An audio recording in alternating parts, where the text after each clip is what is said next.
మీ credit అవసరాలను తీర్చడానికి ఆర్థిక వివరాలను సరైన పద్ధతిలో నిర్వహించడం చాలా అవసరం. అది పర్సనల్ లోన్ అయినా లేదా క్రెడిట్ కార్డ్ అయినా.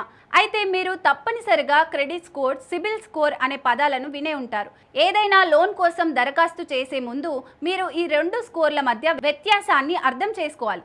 క్రెడిట్ స్కోర్ మీ క్రెడిట్ హిస్టరీని చూపిస్తుంది.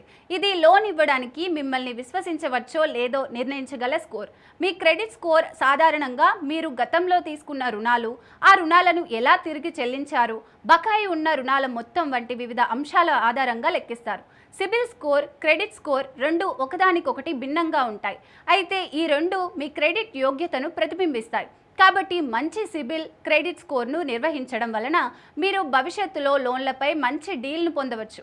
మీ స్కోర్ 700 కంటే ఎక్కువ ఉంటే తక్కువ వడ్డీ రేట్లకు వ్యక్తిగత రుణాలను పొందవచ్చు. అంతేకాదు, మీ లోన్ దరఖాస్తులు వేగంగా ఆమోదించబడే అవకాశాలున్నాయి. మీరు ఒక్క రుణ చెల్లింపును డిఫాల్ట్ చేసినప్పటికీ అది మీ స్కోర్ను ప్రభావితం చేయవచ్చు. కాబట్టి ఎల్లప్పుడూ మీ బిల్లులను సకాలంలో చెల్లించండి. కాబట్టి ఏదైనా లోన్ కొనడానికి ముందు మీకు ఇది ఎందుకు అవసరం, మీరు కొనుగోలు చేస్తే తిరిగి చెల్లించగలరా, మీరు దాని గురించి ఆలోచించాలి. ఈ విధంగా మీరు మీ క్రెడిట్ స్కోర్ను సాధ్యమైనంత ఉత్తమమైన రీతిలో నిర్వహించవచ్చు. అవసరమైన ఆర్థిక భారాలను తగ్గించవచ్చు.